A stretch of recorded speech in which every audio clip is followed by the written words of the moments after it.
Hello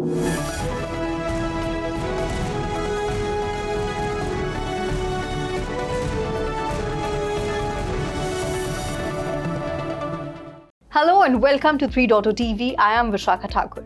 And I am Ruchi Sharma. You are watching the weekly wrap. Bitcoin Ether consolidate amid central bank rate summit.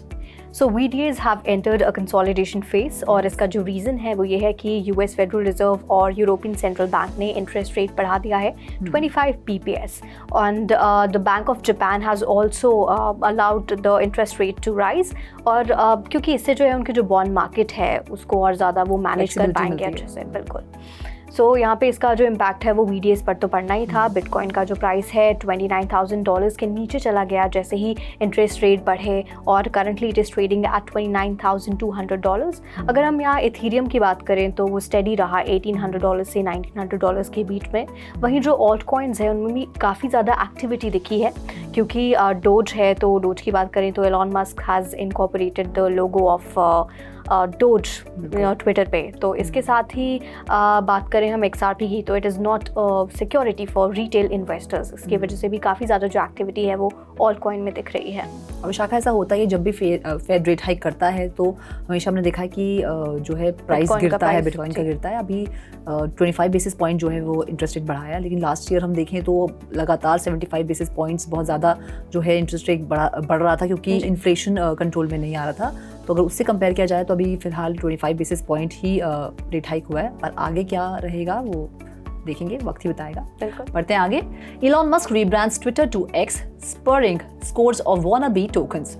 तो जब भी Elon Musk कुछ भी बोलते हैं, कोई भी वो टिप्पणी देते हैं, कोई कमेंट देते हैं तो हमने उसका एक इफेक्ट देखा है। डोज कॉइन के बारे में उन्होंने कितनी बार ट्वीट किया तो हमने देखा है डोज कॉइन का जो है प्राइस बहुत ऊपर गया है। इससे पहले जब उन्होंने एक बार शिबा इनू का जो है लोगो चेंज मतलब लगा दिया था ट्विटर के लोगों के बदले। तो हमेशा से ट्विटर में उनका इंटरेस्ट तो देखा ही है हमने। ट्विटर उन्होंने खरीद लिया, उसके बाद अब उनको बहुत टाइम से वो बात कर रहे थे कि उन्हें ट्विटर का जो है लोगो है वो चेंज करना है। वो जो ब्लू एंड वाइट बर्ड है उसको चेंज करके उन्हें कुछ अलग जो है वो लोगो यूज़ करना है और अब उन्होंने फाइनलाइज किया है ये एक्स जो लोगो है। और ऐसा कहा जा रहा है, सोचा जा रहा है क्योंकि उनकी कंपनी है स्पेस एक्स, वहीं से वो जो एक्स है शायद जो है लिया गया है।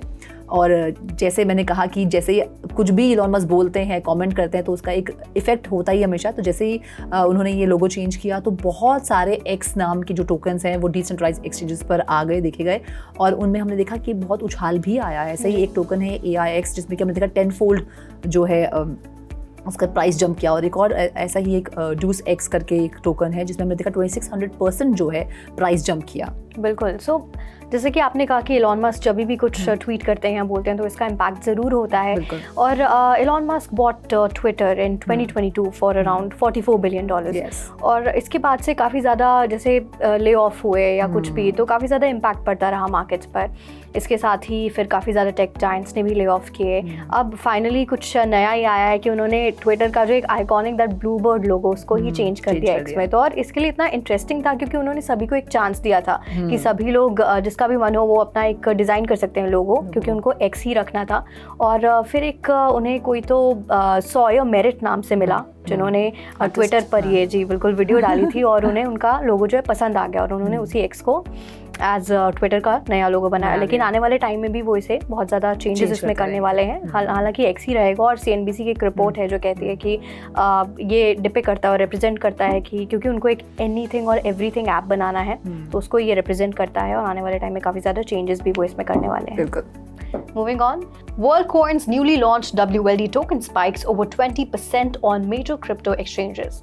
तो Sam Altman who is the co-founder of OpenAI वो अपना एक क्रिप्टो प्रोजेक्ट लेकर आए WorldCoin और इसका जो टोकन है WLD जैसे ही ये लाइव हुआ और काफ़ी ज़्यादा एक्सचेंजेस जो है उन्होंने इसे लिस्ट भी किया जैसे Binance, Bybit, OKX और Yubai। तो इट स्पाइक्ड ओवर 20%। और इसके साथ ही जो एक्सचेंजेस है Bybit और Yubai इन पे तो अब ये ट्रेड भी कर सकते हैं लोग इस टोकन को। तो अभी फ़िलहाल बात करें तो 6% नीचे है या $2.18 पर है। लेकिन साथ ही साथ जो ये ये जो वर्ल्ड कॉइन है बहुत ही डिफरेंट और बहुत ही अलग है, क्योंकि सैम ऑल्टमैन ने इसको इस तरह से डिज़ाइन किया है कि इस क्रिप्टो करेंसी के लिए आपकी आईज़ को जो है उसे स्कैन किया जाता है विद अ डिवाइस कॉल्ड ऑर्ब, और उनका ये कहना है या उनका ये एम है कि इससे जो है इकोनॉमी जो है उसमें अपॉर्चुनिटीज़ बहुत ज़्यादा बढ़ेंगी और साथ में बहुत आसानी मिलेगी ह्यूमन और एआई के बीच में डिफरेंस करने की, जहाँ पर क्रिप्टो करेंसी इज इन्वॉल्व। तो आई थिंक उससे बहुत ज़्यादा जो है स्कैम्स जो है उनको भी शायद रोका जाएगा, अगर आप ये आइडेंटिफाई कर पाएंगे ये एआई है या ह्यूमन है या फिर क्या बैकग्राउंड है। बिल्कुल। तो moving on, over half of Indian crypto investors in for long term, says WazirX survey। तो यहाँ WazirX ने एक सर्वे किया था, उसकी रिपोर्ट को उन्होंने शेयर किया है, जो कि बहुत ही इंटरेस्टिंग रिपोर्ट है कि जितने भी क्रिप्टो करेंसी में इन्वेस्ट करने वाले लोग हैं इंडिया में, उनमें से 53.2% जो लोग हैं वो ऐसे हैं जो कि लॉन्ग टर्म इन्वेस्टमेंट करना चाहते हैं या कर रहे हैं क्रिप्टो में, दे आर हॉडलर्स। और उससे भी ज़्यादा इंटरेस्टिंग फैक्ट ये है कि इस टोटल परसेंटेज में से जो 85% है वो वुमेन है। 85% women want to hold on to their crypto and they are looking into long term gains, जबकि अगर हम बात करें इसी रेशो की या इसी परसेंटेज की इन मेन, तो वो जो परसेंटेज है वो 53.2% है। तो काफ़ी ज़्यादा इंटरेस्टिंग नंबर्स आए हैं सर्वे के, क्योंकि ये इंडिया बेस्ड हैं। तो अगर हम बात करें और ज़्यादा नंबर्स की, तो जो एज ग्रुप है, ये रिसर्च में से भी कहा गया है कि जो एज ग्रुप 18 to 30 है उसमें जो 40% रिस्पॉन्डेंट्स थे उन्होंने लगभग 40,000 रुपीज से भी ज़्यादा का इन्वेस्टमेंट किया हुआ है VDAs में, which is actually very interesting. और इसके साथ ही 88% of investors have invested in crypto last year, जो कि एक बेयर मार्केट था, जो कि आई थिंक बेयर मार्केट के दौरान कोई भी सोचेगा कि शायद वो बहुत ही गलत टाइम था इन्वेस्ट करने का, लेकिन उस टाइम को चुना है 88% लोगों ने, which is very interesting. Moving on, Putin signs law on introduction of digital ruble in Russia. तो हम देख रहे हैं कि काफ़ी ज़्यादा कंट्रीज़ का फोकस है CBDCs पर, और रशिया भी पीछे नहीं है। तो जो डिजिटल रूबल है it will go into effect from August 1, और रशिया के प्रेसिडेंट व्लादिमीर पुतिन ने भी इस लॉ को जो है डिजिटल रूबल के साइन कर दिया है, और जो सभी यूजर्स हैं वो पेमेंट्स जो हैं या जो ट्रांसफर्स हैं ट्रांसफ़र ऑफ मनी कर सकते हैं। इन्वेस्टमेंट फिलहाल इसमें नहीं की जा सकती, लेकिन जैसे कि आपने कहा कि आप जो है वो पेमेंट्स कर सकते हैं और ट्रांसफ़र कर सकते हैं डिजिटल रूबल में। अच्छी बात है कि बहुत सारी कंट्री, चाहे वो क्रिप्टो के थोड़े से अगेंस्ट भी हो अगर कोई कंट्री है तो, लेकिन CBDC को हर कोई अपना रहा है, और इंडिया में तो हम देख चुके हैं CBDC is successful, so it's a very good and positive move. Moving on, Chinese satellite uses blockchain technology to capture high resolution imaging. तो ये भी एक बहुत ही बड़ी खबर है कि पहली कोई सैटेलाइट जो कि blockchain imaging and screening system को यूज़ कर रही है, और वो चाइना की सैटेलाइट है, और ये AHA चेन कहा जा रहा है इसको। तो ये जो सैटेलाइट है ये चाइना जिंगक्वान सैटेलाइट सेंटर से इसको लॉन्च किया गया 22 जुलाई को, और ये अभी फिलहाल ऑर्बिट में है। और इसका जो मेन एम है, इसका एम है कि ऐसी इन्फॉर्मेशन कलेक्ट करे जिससे कि हमको एग्रीकल्चर में, वाटर रिसोर्स मैनेजमेंट में, या फिर मिनरल रिसोर्स की इन्वेस्टिगेशन में, या फिर इमरजेंसी सेफ्टी जो है इन सब में मदद मिले और हेल्प मिले। बिल्कुल, काफ़ी ज़्यादा सहूलियत हो जाएगी सभी सेक्टर्स को इससे। और China is embracing blockchain technology, क्योंकि अभी शंघाई ने रिसेंटली अपना एक ब्लूप्रिंट भी अनवील किया है, जिसमें वो बता रहा है कि वो मेटावर्स को या ब्लॉकचेन को या CBDC को किस तरह से यूज़ करने वाला है, यानी कि डिजिटल युआन। तो बात करें अगर उसके फ्रेमवर्क की, तो ब्लॉकचेन को वो यूज़ करने वाला है, जैसे कि उसका एक ब्लॉकचेन बेस्ड ऐप वो बनाने वाला है जिसमें कि कमोडिटीज ट्रेड कर सकते हैं। इसके साथ ही मेटावर्स का, जैसे पहले वो टूरिज्म इंडस्ट्री में यूज़ कर रहे थे, तो अभी काफ़ी ज़्यादा और इंडस्ट्रीज़ है उन सब में भी उसे यूज़ करने वाला है। तो I think it is embracing blockchain technology and is entering into Web3 space. Moving on, Meta's Metaverse division bleeds $3.7 billion in Q2. So Metaverse gained traction ever since Facebook rebranded to Meta, लेकिन काफ़ी ज़्यादा loss भी उन्हें हुआ है जो उनकी जो Metaverse डिवीजन है रियलिटी लैब्स, क्योंकि वो अपना होराइजन वर्ल्ड, वर्चुअल वर्ल्ड बना रहे हैं। तो इस Q2 की बात करें तो उन्हें $3.7 बिलियन का लॉस हुआ है उनकी इस Metaverse डिवीजन को, और अगर 2022 से लेकर हम देखें तो ओवरऑल उन्हें $21 बिलियन का लॉस हुआ है, which is a huge amount. तो ह्यूज अमाउंट है, लेकिन फिर भी हम देख रहे हैं कि डेडिकेशन पूरी उनकी है टुवर्ड्स मेटावर्स एंड AI। उनका मानना है कि वो this is the way forward, पूरा वर्ल्ड जो है एम्ब्रेस करेगा मेटावर्स को, AI को। इसीलिए क्योंकि उनका इतना ज़्यादा इसमें कन्विक्शन है, लॉसेस होने के बावजूद he is on that path and he is still working on metaverse and AI, and he says कि ये दोनों एक साथ जाएंगे, मेटावर्स एंड AI।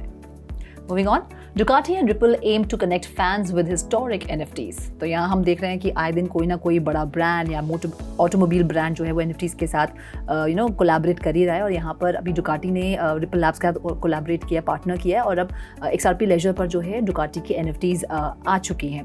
इसकी जो घोषणा है या अनाउंसमेंट है इन्होंने लास्ट ईयर जुलाई में की थी, और तब से फैंस जो है Ducati के और जो भी कस्टमर्स हैं, क्लाइंटेल है, मैं कहूँगी जो all those man who love Ducati motorcycles and those designer bikes, वो इंतज़ार कर रहे थे कि कब ये उनका जो पूरा कलेक्शन है NFTs का आएगा। उनकी वो जो पूरी है हो गया इंतज़ार, और NFTs आ चुकी हैं Ducati की, और उनके लॉन्च के एक हफ्ते के अंदर जो भी लोग रजिस्टर करेंगे NFTs के लिए उन्हें फ्री NFTs मिलेंगी, और साथ ही साथ जो NFTs खरीदेंगे उन्हें और ज़्यादा रिवॉर्ड्स और जो भी आगे फ्यूचर में Ducati के इनिशिएटिव्स होंगे उसके लिए उनको एक्सेस मिलेगा। Very interesting. And Ducati has partnered with the Web3 Pro for this initiative. और Web3 Pro देखा जाए तो उन्होंने पहले भी Lamborghini के साथ में भी पार्टिसिपेट किया था, और काफ़ी ज़्यादा ऑटोमोबाइल इंडस्ट्री या मोटरसाइकिल इंडस्ट्री हम देख सकते हैं, they are entering into the space of NFTs।